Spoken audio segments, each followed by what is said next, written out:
дарси навбатӣ нақшаи 6 яъне роҳандозии муҳаррик ба сурати доим бо истифода аз чироғҳои огаҳкунанда. Ҳамун нақшаи аввал аст, нақшаи роҳандозии муҳаррик. Ҳамун муҳаррики асинхронӣ нақшаи соддаи идоракунӣ ба сурати доим, яъне агар мо қисмата фақат агар бинем, ҳамун қисмати идоракунии муҳаррик ба сурати доим. Мадори қудратишам ягон тафовут надорад. Якто муҳофизаки сефаза, контактори К1 ва изофаи бо рифи 5. Фақат инҷо чизе ки илова шудааст дар мадори фармон аст, ки мо дар инҷа мебинем сето чароғ зам шудагӣ аст. Чароғи якум ки H1 аст, ин бо истифода аз теғаи 97-98 ҳимояи сербории мо, яъне изофаи ҷараён F5, яъне дар сурате ки мо F5 мо кор мекунад, яъне ҳимоя аз серборӣ ёки изофаи ҷараён амал мекунад, теғаи 97-98 баста мешавад. ин чароғи мо H1 мо фурӯзон мешавад ва ба мо хабар медиҳад, ки ҳимоя аз серборӣ кор кардааст. Ва теғаи боз, инҷа теғаи боз ки K1 аст, мақсад контактори K1 аст, ишора нашудааст. Замоне ки контактори K1 мо фаъол аст, яъне замоне ки муҳаррик роҳандозӣ мешавад, HD мо фурӯзон мешавад. Ва H3 бошад замони мутаваққиф будан, яъне замоне ки муҳаррики мо хомӯш аст, таваққуф аст, H3 мо фурӯзон аст.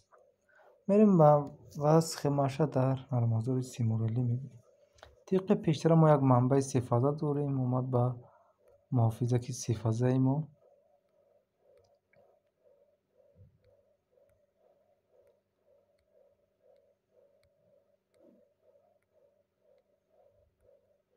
аз муҳофизак омад контактори KM1.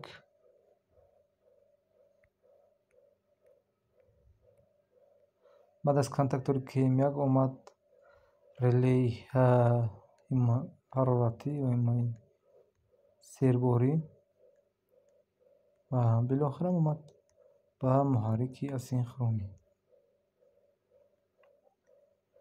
То инҷо ки мисли қабл аст, ягон тағйирот нест. мерем қисмати мадори, яъне занҷири фармон. тибқи пештара мо ниёз дорем ба як фаз, чархиш ва ба як нейтрал.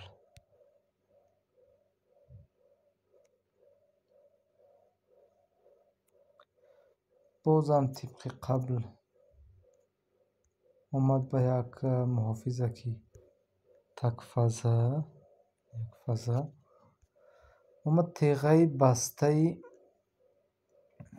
мо аз инҷо метавонем бевосита ҳам теғаву баставу бози чире ҳамзамон истифода кунем. аз F2 инҷа мо аз F2 ҳимояи серборӣ, қисмати велю тег F рақами 2, яъне аз ҳимояи сербории мо F2 ва омад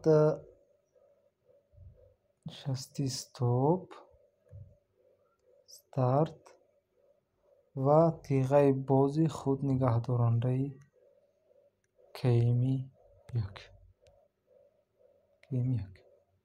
нақша ки ягон тағйирот нест. нақша роҳандозии муҳаррики асинхронӣ аз як нуқта ба сурати доим аст. нақшаро ҳозир ҳавас мекунем. инҷо симпичам фаромӯш шуд. KM катени KM1.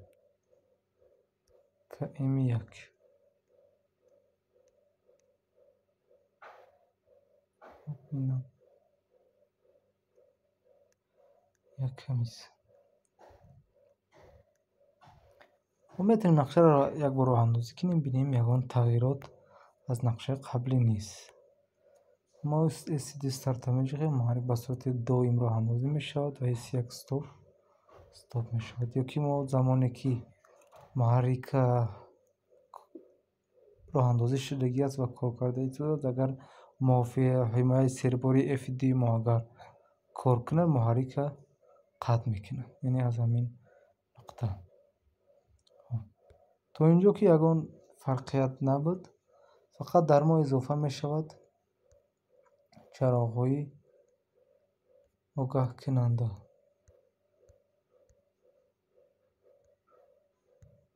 огаҳкун чароғро мезанем ба шакли зери ин чароғе ки чашмак мезанад, чунки ҳимоя аз серборӣ муҳим аст ва ҳечи сеям. Агар якам фишурда кунем, то ки нақша комил фаҳмо бошад. Ва мо ниёз дорем ба дуто тиғаи, як тиғаи боз ва як тиғаи бастаи контактор. Ҳамин нуқта ҷойгир мекунем ва як тиғаи баста. хоб инам нисбат медиҳем ба KM1-шам, иншам ба KM1. хоб дуюм ранги H1 мо агар бирем қисмати колор ранги сурх аст.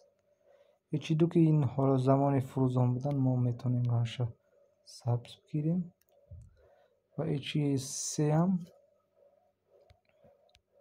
ягон ранги дигар, яъне замони хомӯш будани муҳаррик аст. хоб фаза аз инҷа аз L1 меояд, ворид мешавад ба тиғаи 97 ва инчунин ба тиғаи 13 бозӣ. мо инҷа аз тиғаи 13 14 истифода кардагием. Мо беҳтараш инҷа мо қимати ҳамон тиғора мо иваз мекунем. терминалаш 13 14 не 23 24. ва ин қисмат, яъне сета масир мо дорем барои чароғ. мо қисм мекунем. нейтралшам ба ҳамаш васлай. хоб агар мо нақшаро бинем, мадори фармона якум масир ки аз ин ҷо муҳофиза ки F3 аст омад бо тиғаи бастаи F2 стоп ва старт омад ба KM1. якумин масир барои роҳандозии муҳаррик аст. дуюм масири мо ки аз тиғаи бози F2 аст барои чароғи огаҳкунанда. Замоне ки F2 мо ҳимоя аз сербори мо ба кор медарояд, яъне муҳаррик аз серборӣ ҳимоя мекунад, чароғи H1 мо фурӯзон мешавад. аммо замоне ки KM1 фаъол аст, яъне муҳаррики мо роҳандозӣ шудагӣ аст, H2 ки чароғи сабз буд фурӯзон мешавад. ва замони хомӯш буданам мо ҳозир мебинем ки замоне ки муҳаррик хомӯш аст, чароғи H3 фурӯзон аст. қисмати плей, яъне H3 мо ки чароғи мо гуфтем замоне ки KM1 хомӯш аст, чароғи H3 мо фурӯзон аст. ин қисмати S2 ва муҳаррикро роҳандозӣ мекунем. F3 муҳаррик роҳандозӣ шуд, мо дидем ки чароғи H3 хомӯш шуд, яъне тиғаи бастаи KM1 боз шуд ва тиғаи бози KM1 ки 23-24 буд баста шуд ва H2 мо, чароғи H2 мо фурӯзон шуд, ки яъне муҳаррик дар сурати кор кардан аст.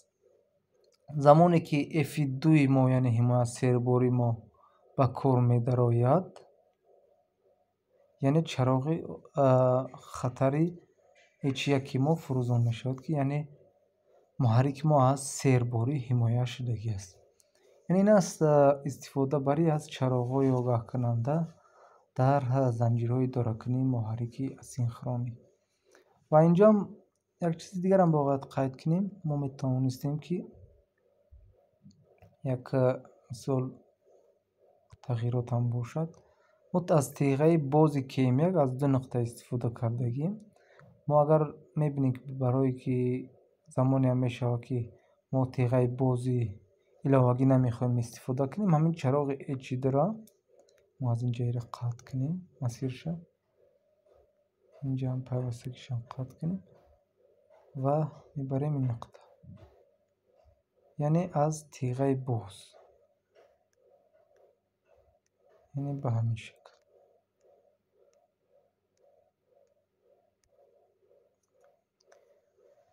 аз теғаи бози ҳамин контактори KM1 аз нуқтае ки теғаи худнигаҳдоронда аст кор мекунем. Чароғ фурӯзон мешавад. Қисматам мемонем битағйир. яъне мо як теғаи боза истифода накардем. ҳамон мақсаде ки мо доштем боиси дарафт фарз кардем васл кардем, чароғи H2 мо фурӯзон шуд. ин замони васл будан. ва агар хомӯш кунем, стоп кунем, чароғи H3. ва агар ҳимоя аз сербории мо коркардагӣ бошад, чароғи H1 мо. ин буд роҳандозии муҳаррики асинхронӣ бо истифода аз чароғҳои огаҳкунанда.